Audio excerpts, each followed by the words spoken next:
नमस्कार दोस्तों, MJT education में आप सभी का बहुत बहुत स्वागत है। दोस्तों, इस वीडियो में हम लोग डिस्कस करेंगे रूस और यूक्रेन के बाद क्या अब हमें चाइना और ताइवान का युद्ध देखने को मिल सकता है या नहीं। हम इसमें डिस्कस करेंगे चाइना और ताइवान के बीच में बढ़ी हुई टेंशन्स के बारे में। यहाँ पर दोस्तों पिछले कुछ समय से चाइना और ताइवान के बीच में जो रिलेशंस हैं वो बिल्कुल भी अच्छे नहीं है। यहाँ पर चाइना और ताइवान के बीच में डिफरेंसेस काफ़ी ज़्यादा बढ़ते जा रहे हैं। दोनों के बीच में जो टेंशन्स हैं वो बढ़ती जा रही हैं। और यहाँ पर दोस्तों होता क्या है कि जो चाइना है वो ऐसा मानता है कि जो ताइवान है वो एक अलग से कोई कंट्री नहीं है। चाइना उसे अपना ही पार्ट मानता है, उसे यूनिफाई करने की कोशिश करता है, ताइवान को अपनी मेनलैंड के साथ में मिलाने की कोशिश करता है, चाहे वो फोर्स से हो या फिर डिप्लोमेटिक रिलेशंस से। तो यहाँ पर दोस्तों यदि चाइना और ताइवान के बीच में युद्ध होता है तो हमें इंपॉर्टेंट रोल देखने को मिलेगा अमेरिका का। यहाँ पर यूएसए और ताइवान के काफ़ी अच्छे रिलेशंस हैं और जो यूएसए है वो ताइवान को काफ़ी ज़्यादा बैक करता है और उसके कई सारे डिप्लोमेटिक रिलेशंस भी हैं ताइवान के साथ में। तो यहाँ पर ऐसी संभावना देखने को मिल सकती है। दोस्तों यहाँ पर आप न्यूज़ देख सकते हैं, न्यूज़ में बताया जा रहा है कि चाइना में है complete capability to attack Taiwan by 2025। तो ऐसा माना जा रहा है कि 2025 तक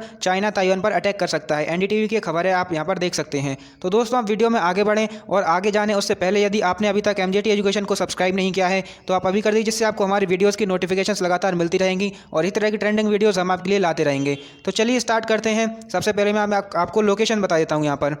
तो यहाँ पर आप देख सकते हैं ये चाइना है और यहाँ पर आप देख पाएंगे ये छोटा सा एक आइलैंड है जिसे ताइवान कहते हैं। अब चाइना और ताइवान के बीच में एक स्टेट है, एक जलसंधि है जिसे हम कहते हैं ताइवान स्टेट। यहाँ पर आप देख सकते हैं ये चाइना है, ये ताइवान वाला आइलैंड है और यहाँ पर हमें ताइवान स्टेट देखने को मिलती है। इसके आसपास की कुछ कंट्रीज़ के बारे में बात करें तो Japan, south Korea, north Korea और यहाँ पर हमें देखने को मिलती है फिलीपींस। तो ये कुछ कंट्रीज़ हैं। यहाँ पर आप पैसिफिक ओशियन देख सकते हैं।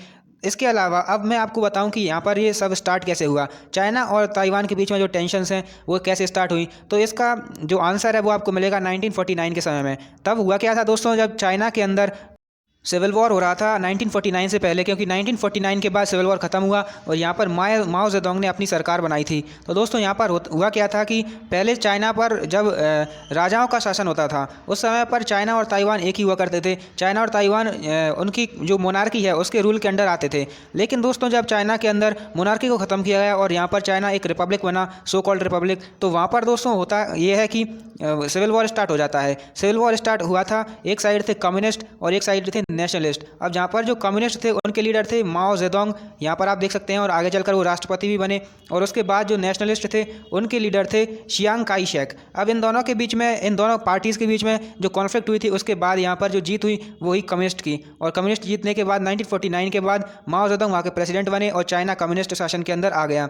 इसके बाद दोस्तों होता यह है कि जो नेशनलिस्ट थे वो यहाँ पर नाराज़ होते हैं और उसके बाद जो सारे के सारे नेशनलिस्ट थे वो चले गए ताइवान वाले आइलैंड पर। वहाँ पर जाकर उन्होंने अपनी एक अलग से सरकार बना ली। तो यहाँ पर दोस्तों जो ताइवान वाला इलाका है उसे कहा जाने लगा रिपब्लिक ऑफ चाइना और यहाँ पर जो चाइना मेनलैंड है उसे कहा जाने लगा पीपल्स रिपब्लिक ऑफ चाइना। तो यहाँ पर इन दोनों में ये डिफरेंस है, चाइना को कहा जाता है पीपल्स रिपब्लिक ऑफ चाइना और जो रिपब्लिक ऑफ चाइना है उसे ताइवान नाम से जाना जाता है। तो आगे चलकर उसे ताइवान नाम दिया गया।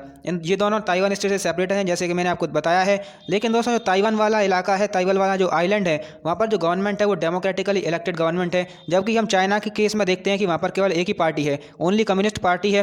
जब भी इलेक्शन होते हैं कम्युनिस्ट पार्टी के ही जो लीडर्स हैं उन्हीं में से किसी को प्रेसिडेंट बना दिया जाता है। तो यहाँ पर अभी हमें 23 मिलियन पीपल देखने को मिलते हैं ताइवान के अंदर। ये कुछ बैकग्राउंड है जो मैंने आपको समझाया।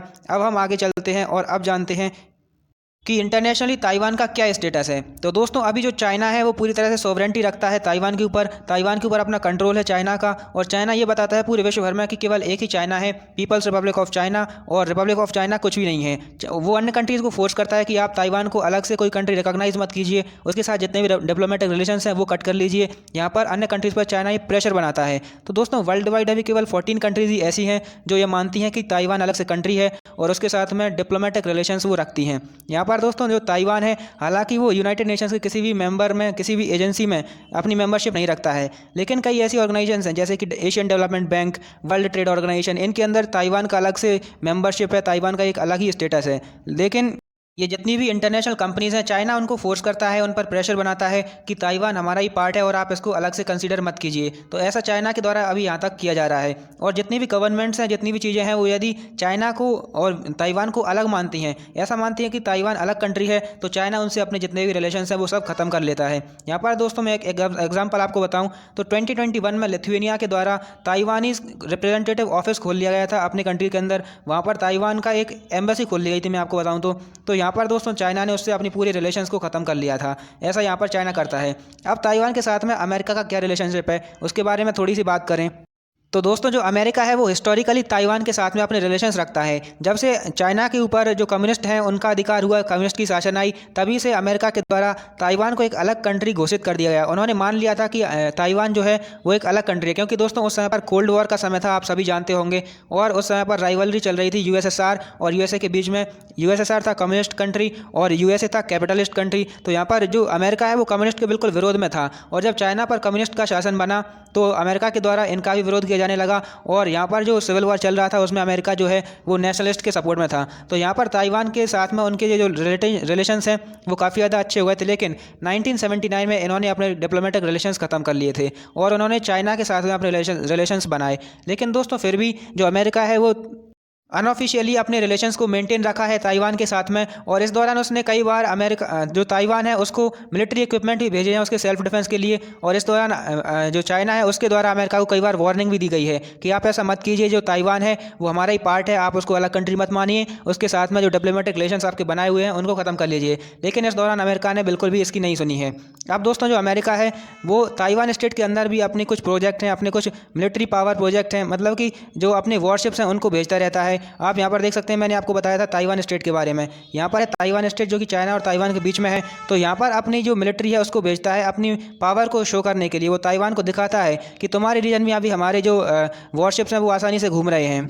और यहाँ पर अमेरिका का कहना ये है कि हमारा सबसे मेन उद्देश्य ये है कि हम जो ताइवान स्टेट है उस रीजन की पीस एंड स्टेबिलिटी को मेंटेन रखें, उसको इंश्योर करें। यहाँ पर इनका जो एम है वो इन्होंने बताया है। अब यहाँ पर दोस्तों इनका कहना ये है कि हम इस स्टेटस को मेंटेन रखना चाहते हैं, जैसी स्थिति है उसी को मेंटेन रखना चाहते हैं। और जब अमेरिका के प्रेसिडेंट थे डोनाल्ड ट्रंप, तब उस समय पर ताइवान के साथ में कई सारे रिलेशंस बनाए गए थे, कई सारे टाइज किए गए थे, जहां पर $18 बिलियन के जो वेपन्स हैं, जो हथियार हैं, वो सेल किए गए थे इस पर्टिकुलर आइलैंड को जिसका नाम ताइवान है। तो यहाँ पर ताइवान से लगातार रिलेशंस बनाता रहता है अमेरिका, उसकी मदद करता रहता है, उसको आर्म्स भेजता है, उसको हथियार भेजता है। यहाँ पर जो प्रेसिडेंट जो बाइडन है, अभी इनके द्वारा कहा गया था कि US would come to Taiwan defence if China attacked, मतलब कि यदि चाइना ताइवान पर अटैक करता है तो अमेरिका उसके सपोर्ट में आएगा। यहाँ पर ऐसा उनके द्वारा बोला गया था। अब दोस्तों चाइना क्या कर रहा है इस दौरान, मैं आपको बताता हूँ। चाइना और ताइवान का जो पूरा का पूरा मामला है, जो टसल चल रही है, यहाँ पर चाइना ताइवान को रीयूनिफिकेशन करवाने के लिए कुछ भी करने को तैयार है। यहाँ पर इनके जो प्रेसिडेंट हैं शी जिनपिंग, उनके द्वारा बोला गया था जनवरी 2019 में कि हम रीयूनिफिकेशन करेंगे, और जो ताइवान का स्टेटस अभी चल रहा है ये हमेशा इस तरह का नहीं चलता रहेगा। इनके द्वारा बोला गया था we make no promise to renounce the use of force and reserve the option of taking all necessary means, मतलब कि हमने कभी ये मना नहीं किया है कि हम इसको फोर्स के द्वारा अपने में नहीं मिला सकते हैं, ऐसा उनके द्वारा कहा गया है। तो डायरेक्टली मतलब या इनडायरेक्टली उन्होंने ये कह दिया है कि हम इस्तेमाल कर सकते हैं अपनी फोर्स का ताइवान को अपने में मिलाने के लिए। यहाँ पर इन्होंने ये रीयूनिफिकेशन की बात करी थी। तो दोस्तों चाइना एक ड्रीम देख रहा है। चाइना का ड्रीम ये है कि 2049 तक उनको ग्रेट पावर बनना है, और इस ग्रेट पावर बनने के लिए इन्हें रीयूनिफिकेशन काफ़ी ज़्यादा जरूरी है, ताइवान को अपने में मिलाना इन्हें काफ़ी ज़्यादा जरूरी है। यहाँ पर दोस्तों चाइना लगातार ऐसी एक्टिविटी करता रहता है। यहाँ पर ताइवान की जो ताइवान स्टेट है वहाँ पर इसने कई सारे एयरक्राफ्ट भी भेजे हैं, जैसे फाइटर एयरक्राफ्ट, बॉम्बर्स, और सर्विलेंस करने के लिए, वहाँ पर नज़र रखने के लिए इसने कई सारे एयरक्राफ्ट भेजे हैं। और अपनी पावर को शो करने के लिए ताइवान स्टेट के अंदर ही अपने वॉरशिप्स भी भेजता रहता है। जैसा कि मैंने आपको बताया था कि अमेरिका अपनी वॉरशिप्स को भेजता है वहाँ पर अपनी पावर को शो करने के लिए, और इसी तरह से अब चाइना भी अपनी जो पावर है उसको शो करने के लिए ताइवान स्टेट के अंदर अपनी वॉरशिप्स को भेजता रहता है। तो इस तरह से यहाँ पर चाइना लगातार अपनी मिलिट्री की कैपेबिलिटीज़ को और एक्सपांड कर रहा है, मिलिट्री को और बढ़ा रहा है, और ऐसा हमें देखने को मिल सकता है कि आगे चलकर ज़रूर थोड़ी बहुत टसल तो यहाँ पर हो सकती है, और एक बड़ा युद्ध भी हमें देखने को मिल सकता है। तो यदि चाइना यहाँ पर अटैक करता है ताइवान के ऊपर, तो दूसरी साइड से अमेरिका के आने के भी काफ़ी ज़्यादा चांसेस हैं, क्योंकि जैसा कि मैंने आपको बताया अमेरिका और यहाँ पर ताइवान के जो रिलेशंस हैं वो भी काफ़ी ज़्यादा अच्छे हैं। तो इस तरह की चीज़ें यहाँ पर चल रही हैं दोस्तों। उम्मीद है आप सब चीज़ों को समझ पाए होंगे और काफ़ी ज़्यादा नॉलेज यहाँ से गेन कर पाए होंगे। इस वीडियो को हम यहीं पर समाप्त करते हैं। यदि अभी तक आपने एमजेटी एजुकेशन के टेलीग्राम चैनल को ज्वाइन नहीं किया है तो आप इसको ज्वाइन कर सकते हैं। यहाँ पर आपको हमारी वीडियोज़ के लेटेस्ट अपडेट मिल जाते हैं, फ्री पीडीएफ मिलते हैं, फ्री कोर्सेज मिलती हैं, जहाँ पर आप अपनी नॉलेज को टेस्ट कर सकते हैं। इसके अलावा आप ग्रुप डी की तैयारी करते हैं तो जीएस, साइंस और करंट अफेयर सभी पढ़ाए जाते हैं आपको मात्र 399 रुपये में। तो यदि आप इनको ज्वाइन करना चाहते हैं, लिंक आपको डिस्क्रिप्शन में मिल जाएगी। दोस्तों यहाँ पर आपको टॉपिक वाइज क्लासेस मिलती हैं, डिटेल पीडीएफ मिलते हैं, प्रैक्टिस सेट मिलते हैं, स्ट्रेटजी भी बताई जाती है जिससे आप अपनी तैयारी को और बेहतर बना सकते हैं। यदि आप ऐप को डाउनलोड करना चाहते हैं तो आप इसको डाउनलोड कर सकते हैं by searching MJT current affair and GK app on the play store. यहाँ पर आपको ये सारी चीज़ें मिल जाती हैं। तो दोस्तों उम्मीद है वीडियो आपको पसंद आई होगी, इसको लाइक जरूर कीजिए, और यदि चैनल को सब्सक्राइब नहीं किया है तो अभी कर दीजिए। वीडियो देखने के लिए आपका बहुत बहुत धन्यवाद।